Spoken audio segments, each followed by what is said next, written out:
The year for canceling debts. At the end of every 7 years, you must cancel debts. This is how it is to be done. Every creditor shall cancel any loan they have made to a fellow Israelite. They shall not require payment from anyone among their own people, because the Lord's time for canceling debts has been proclaimed. You may require payment from a foreigner, but you must cancel any debt your fellow Israelite owes you. However, there need to be no poor people among you, for in the land of the Lord your God is given you to possess as your inheritance, he will richly bless you. If only you fully obey the Lord your God and are careful to follow all these commands I am giving you today. For the Lord your God will bless you as he has promised, and he will lend you and he will lend to many nations, and you will lend to many nations, but will borrow from none. You will rule over many nations, but none will rule over you. If anyone is poor among your fellow Israelites in any of the towns of the land the Lord your God has given you, do not be hard-hearted or tight-fisted toward them. Rather, be open-handed and freely lend them whatever they need. Be careful not to harbor this wicked thought. The seventh year, the year for canceling debts, is near, so that you do not show ill will toward the needy among your fellow Israelites and give them nothing. Then they may appeal to the Lord against you, and you will be found guilty of sin. Give generously to them and do so without a grudging heart. Then because of this, the Lord your God will bless you in all the work and in everything you put your hand to. There will always be poor people in the land. Therefore, I command you to be open-handed toward your fellow Israelite who are poor and needy in your land. Freeing servants. If any of your people, Hebrew men or women, sell themselves to you and serve 6 years, in the 7th year you must let them go free. And when you release them, do not send them away empty-handed. Supply them liberally from your flock, your threshing floor, and your winepress. Give to them as the Lord your God has blessed you. Remember that you were slaves in Egypt, and the Lord your God redeemed you. That is why I give you this command today. But if your servant says to you, I do not want to leave you, because he loves you and your family, and is well off with you, then take an awl and push it through his earlobe into the door, and he will become your servant for life. Do the same with your female servant. Do not consider it a hardship to set your servant free, because their service to you these 6 years has been worth twice as much of a hired hand. And the Lord your God will bless you in everything you do. The firstborn animals. Set apart for the Lord your God the firstborn of every male of your herds and flocks. Do not put the firstborn of your cows to work, and do not shear the firstborn of your sheep. Each year you and your family are to eat them in the presence of the Lord your God at the place he would choose. If an animal has a defect, is lame or blind, or has any serious flaw, you must not sacrifice it to the Lord your God. You are to eat it in your own towns, both ceremonially unclean, and the clean may eat it, as if it were gazelle or deer. But you must not eat the blood. Pour it on the ground like water. The Passover. Observe the month of Aviv and celebrate the Passover of the Lord your God, because in the month of Aviv he brought you out of Egypt by night. Sacrifice as the Passover to the Lord your God an animal from your flock or herd at the place the Lord would choose as a dwelling for his name. Do not eat it with bread made with yeast, but for 7 days eat unleavened bread, the bread of affliction, because you left Egypt in haste. So that all the days of your life you may remember the time of your departure from Egypt. Let no yeast be found in your possession in all the land for 7 days. Do not let any of the meat you sacrifice on the evening of the first day remain until morning. You must not sacrifice the Passover in any town the Lord your God gives you, except in the place he would choose as a dwelling for his name. There you must sacrifice the Passover in the evening, when the sun goes down on the anniversary of your departure from Egypt. Roast it and eat it at the place the Lord your God will choose. Then in the morning return to your tents. For 6 days eat unleavened bread, and on the 7th day hold as an assembly to the Lord your God and do no work. The Festival of Weeks. Count off 7 weeks from the time you begin to put sickle to the standing grain. Then celebrate the Festival of Weeks to the Lord your God by giving a freewill offering in proportion to blessing the Lord your God has given you.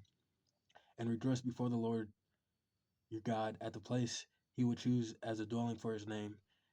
Your sons and daughters, your male and female servants, the Levites in your towns, and the foreigners and the fatherless and the widows living among you. Remember that you were slaves in Egypt, and follow carefully these decrees. The Festival of Tabernacles. Celebrate the Festival of Tabernacles for 7 days after you have gathered the produce of your threshing floor and your winepress. Be joyful at your festival, your sons and daughters, your male and female servants, and the Levites, the foreigners, the fatherless, and the widows who live in your towns. For 7 days celebrate the festival to the Lord your God at the place the Lord will choose. For the Lord your God will bless you in all your harvest and all the work of your hands and your drill will be complete. 3 times a year, all your men must appear before the Lord your God at the place he would choose, at the festival of unleavened bread, the festival of weeks, and the festival of tabernacles. No one should appear before the Lord empty handed. Each of you must bring a gift in proportion to the way the Lord your God has blessed you.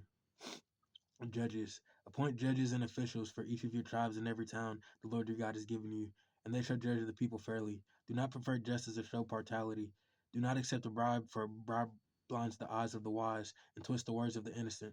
Follow justice and justice alone, so that you may live and possess the land the Lord your God has given you. Worshipping other gods. Do not set up any wooden Asherah pole beside the altar you built to the Lord your God, and do not erect a sacred stone, for these the Lord your God hates. Do not sacrifice to the Lord your God an ox or a sheep that has any defect or flaw in it, for that would be detestable to him. If a man or woman living among you in one of the towns the Lord your God gives you is found doing evil in the eyes of the Lord your God in violation of his covenant, and contrary to my command, has worshipped other gods, bowing down to them, or to the sun, or to the moon, or the stars in the sky, and this has been brought to your attention, then you must investigate it thoroughly. If it is true and it has been proved that this detestable thing has been done in Israel, take the man or woman who has done this evil deed to your city gate and stone that person to death. On the testimony of 2 or 3 witnesses, a person is to be put to death, but no one is to be put to death on the testimony of only one witness. The hands of the witness must be first in putting that person to death, then the hands of all the people. You must purge evil from among you. Law courts. If cases come before your courts that are too difficult for you to judge, whether bloodshed, lawsuits, or assaults, take them to the place the Lord your God will choose. The Levitical priest and the judge who is in office at that time inquire of them, and they will give you the verdict. You must act according to the decision they give you at the place that the Lord will choose. Be careful to do everything they instruct you to do. Act according to whatever they teach you and the decisions they give you. Do not turn aside from what they tell you to do, to the right or to the left. Anyone who shows contempt for the judge or for the priest who stands ministering there to the Lord your God is to be put to death. You must purge the evil from Israel. All the people will hear and be afraid. It be con, will not be contemptuous again. The king. When you enter the land the Lord your God has given you and have taken possession of it and settled it in, you say, let us set a king over us like all the nations around us. Be sure to appoint over you a king the Lord your God chooses. He will be from among your fellow Israelites. Do not place a foreigner over you, one who is not an Israelite. The king, moreover, must not acquire great numbers of horses for himself, or make the people return to Egypt to get more of them. For the Lord has told you, you are not to go back that way again. He must not take many wives, or his heart will be led astray. He must not accumulate large amounts of silver and gold. When he takes the throne of his kingdom, he is to write for himself on a scroll a copy of this law, taken from that of the Levitical priest, that is to be with him, and he is to read it all the days of his life, so that he may learn to revere the Lord his God, and follow carefully all the words of his law and these decrees, and do not consider himself better than his fellow Israelites, and turn from the law to the right or to the left. Then he and his descendants will reign long time over his kingdom in Israel. Offerings for the priests and Levites. The Levitical priests, indeed the whole tribe of Levi, are to have no allotment or inheritance with Israel. They shall live on the food offerings presented to the Lord, for that is their inheritance. They shall have no inheritance among their fellow Israelites. The Lord is their inheritance as he promised them. This is the share due the priest from the people who sacrifice the bull or sheep, the shoulder, the internal organs, and the meat from the head. You are to give them the first fruits of your grain, new wine and olive oil, and the first wool from the shearing of your sheep, for the Lord your God has chosen them and their descendants out of all your tribes to stand minister in the Lord's name always. If a Levite moves from one of your towns anywhere in Israel where he was living and comes in all earnestness to the place the Lord will choose, he may minister in the name of the Lord his God, like all his fellow Levites who serve there in the presence of the Lord. He is to equally share in their benefits, even though he has received money from the sale of his family possessions. Occult practices. When you enter the land the Lord your God has given you, do not imitate the detestable ways of the nations there. Let no one be found among you who sacrifices their son or daughter in the fire, who practices divination or sorcery, interprets omens, engages in witchcraft, or casts spells, or who is a medium or spiritist, or who consults the dead. Anyone who does these things is detestable to the Lord. Because of these same detestable practices, the Lord your God will drive out those nations before you. You must be blameless before the Lord your God. The prophet. The nations you will dispossess, listen to those who practice sorcery or divination. But as for you, the Lord your God has not permitted you to do so. The Lord your God will raise up for you a prophet like me from among you, your fellow Israelite. You must listen to him. For this is what you asked of the Lord your God at Horeb on the day of assembly when you said, let us not hear the voice of the Lord our God, nor see this great fire anymore, he will die, or we will die. The Lord said to me, what they say is good. I will raise up for them a prophet like you from among their fellow Israelites, and I will put my words in his mouth. He will tell them everything I command him. I myself will call to account anyone who does not listen to my words, that the prophet speaks in my name. But a prophet who presumes to speak in my name, anything I have not commanded, or a prophet who speaks in the name of other gods, is to be put to death. You may say to yourself, how can we know when a message has not been spoken by the Lord? If a prophet proclaims in the name of the Lord, does not take place or come true, that is a message the Lord has not spoken. That prophet is spoken presumptuously, so do not be alarmed. Cities of refuge. When the Lord your God has destroyed the nations whose land he has given you, and when you have driven them out and settled in their towns and houses, then set aside for yourselves 3 cities in the land the Lord your God has given you to possess.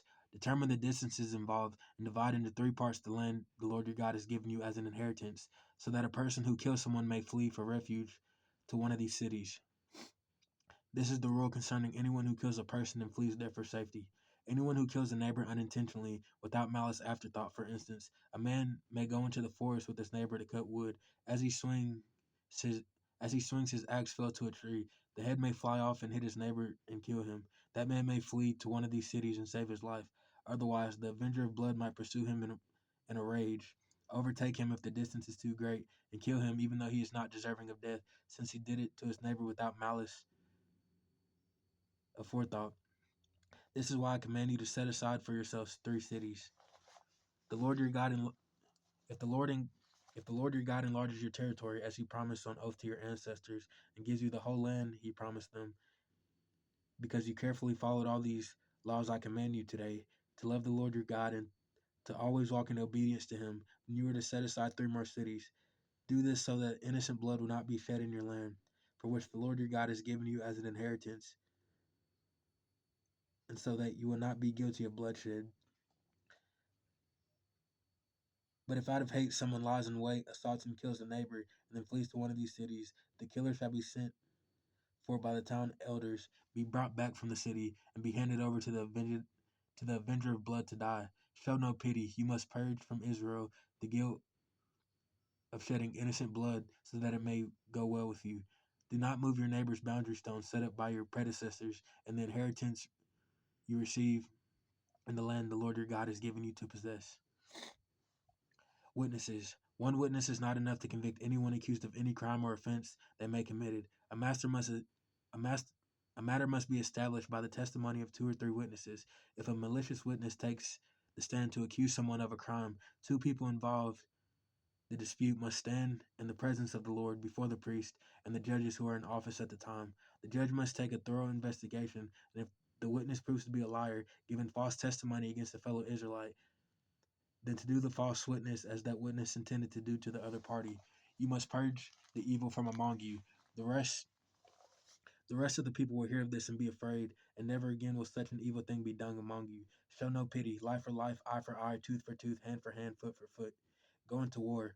When you go to war against your enemy and see horses and chariots and an army greater than yours, do not be afraid of them, because the Lord your God who brought you up out of Egypt will be with you. When you're about to go into battle, the priest shall come forward and address the army. He shall say, hear Israel, today you are going into battle against your enemies. Do not be faint-hearted or afraid. Do not panic or be terrified by them, for the Lord your God is the one who goes with you to fight for you against your enemies to give you victory. The officer shall say to the army, has anyone built a new house and has not yet begun to live in it? Let him go home, or he may die in battle, and someone else may begin to live in it. Has anyone planted a vineyard and not begin to enjoy it? Let him go home, or he may die in battle, and someone else enjoy it.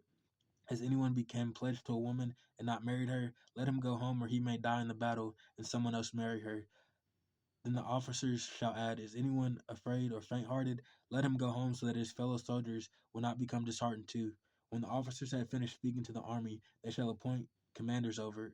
When you march up to attack a city, make its people an offer of peace. If they accept it and open their gates, all the people in it shall be subject to forced labor and shall work for you. If they refuse to make peace and they engage you in battle, lay siege to the city. When the Lord your God delivers it into your hands, put the sword to all the men in it. As for the women, the children, the livestock, and everything else in the city, you may take as plunder for yourselves. And you may use the plunder the Lord your God gives you from your enemies. This is how you to this is how you are to treat all the cities that are at a distance from you and do not belong to the nations nearby. However, in the cities of the nation the Lord your God is giving you as an inheritance, do not leave alive anything that breathes. Completely destroy them. The Hittites, Amorites, Canaanites, Perizzites, Hivites, and Jebusites, as the Lord your God has commanded you. Otherwise, they would teach you to follow all the detestable things they do in worshiping their gods, and you will sin against the Lord your God. When you lay siege to a city for a long time, fighting against it to capture it, do not destroy its trees by putting an axe to them, because you can eat their fruit. Do not cut them down.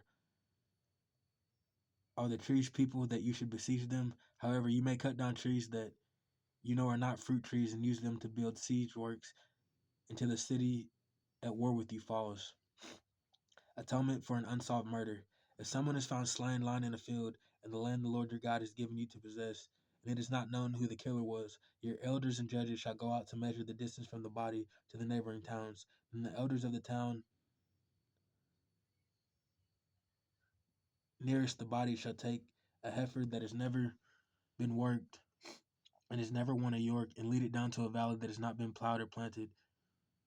And where there is a flowing stream, there in the valley, there to break the heifer's neck, the Levitical priest shall step forward, for the Lord your God has chosen them to minister and to pronounce blessings in the name of the Lord and decide all cases of dispute and assault. And all the elders of the town nearest the body shall wash their hands over the heifer whose neck was broken over the valley. And they shall declare, our hands did not shed this blood, nor did our eyes see it done, except this atonement for your people Israel, whom you have redeemed. Lord, and do not hold your people guilty of the blood of an innocent person. Then the bloodshed will be atoned for, and you will have purged yourself from the guilt of shedding innocent blood, since you have done what is right in the eyes of the Lord. Marrying a captive woman. When you go to war against your enemies, and the Lord your God delivers them into your hands, and you take captives, if you notice among the captives a beautiful woman and are attracted to her, you may take her as your wife, bring her into your home, and have her shave her head, trim her nails, and put aside clothes she was wearing when captured. When she has lived in your house and mourned for her father and mother for a full month, you may go to her and be her husband, and she will be your wife. If you are not pleased with her, let her go wherever she wishes. You must not sell her or treat her as a slave, since you have dishonored her. Right of the firstborn. If a man has two wives, and he loves one but not the other, and both bear him sons, the firstborn son of the wife he does not love, when he wills his property to his sons, he must not give the rights of the firstborn to the son of the wife he loves in preference to the actual firstborn, the son of the wife he does not love. He must acknowledge the son of his unloved wife as the firstborn by giving him a double share of all he has. That son is the first sign of his father's strength. The right of the firstborn belongs to him. A rebellious son. If someone has a stubborn and rebellious son who does not obey his father and mother and will not listen to them when they discipline him, his father and mother shall take hold of him and bring him to the elders at the gate of his town. They shall say to their elders, this son of ours is stubborn and rebellious. He will not obey us. He is a glutton and a drunkard. Then all the men of his town are to stone him to death. You must purge the evil from among you. All Israel will hear of it and be afraid. Various laws. If someone guilty of capital offense is put to death and their body is exposed on a pole, you must not leave the body hanging on the pole overnight. Be sure to bury it that same day, because anyone who is hung on a pole is under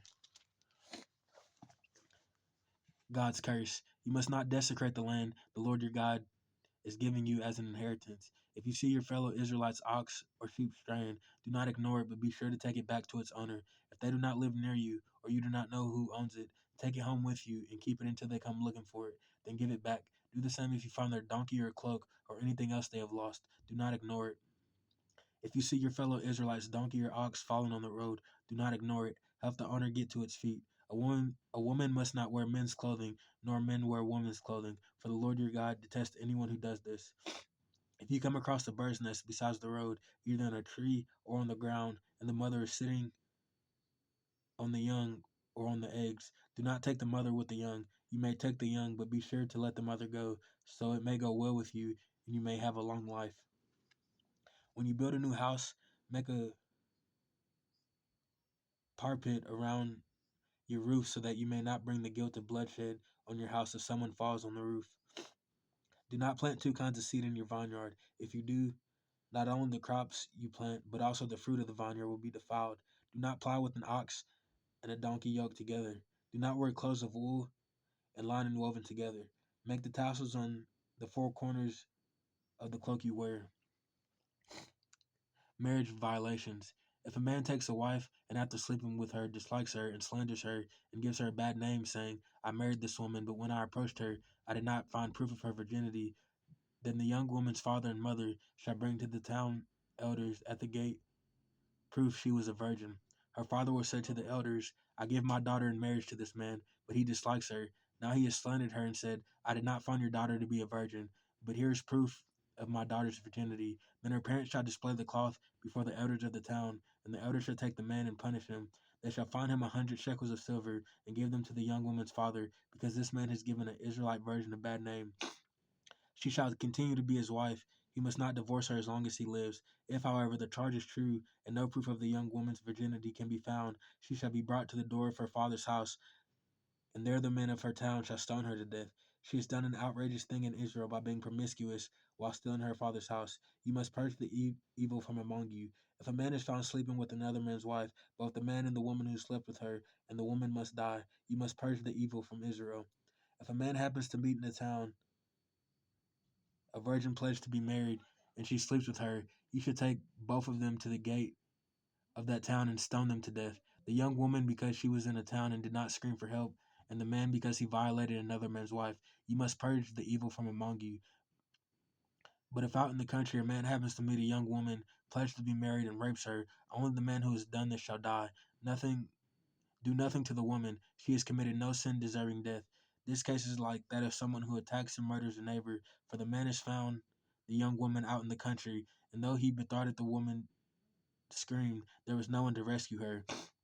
If a man happens to meet a virgin who is not pledged to be married and rapes her, and they are discovered, he shall pay her father 50 shekels of silver. He must marry the young woman, for he has violated her. He can never divorce her as long as he lives. A man is not to marry his father's wife. He must not dishonor his father's bed. Exclusion from the assembly. No one who has been emasculated by crushing or cutting may enter the assembly of the Lord. No one born of a forbidding marriage, nor any of their descendants may enter the assembly of the Lord, not even in the 10th generation. No Ammonite or Moabite or any of their descendants may enter the assembly of the Lord, not even in the 10th generation, for they did not come to meet you with bread and water on your way when you came out of Egypt. They hired Balaam son of Beor from Pethor in Aram Naharaim to pronounce a curse on you. However, the Lord your God would not listen to Balaam, but turned the curse into a blessing for you. Because the Lord your God loves you, do not seek a treaty or friendship with them as long as you live. Do not despise the Edomite, for the Edomites are related to you. Do not despise an Egyptian, because you resided as a foreigner in their country. The third generation of children born to them may enter the assembly of the Lord. Uncleanness in the camp. When you are encamped against your enemies, keep away from everything impure. If one of your men is unclean because of your nocturnal mission, he is to go outside the camp and stay there. But as evening approaches, he is to wash himself, and at sunset he may return to the camp. Designated place outside the camp where where you can go to relieve yourself as part of your equipment. Have something to dig with, and when you relieve yourself, dig a hole and cover up your excrement. For the Lord your God moves about in your camp to protect you and to deliver your enemies to you. Your camp must be holy, so that you will not see among you anything indecent and turn away from you. Miscellaneous laws.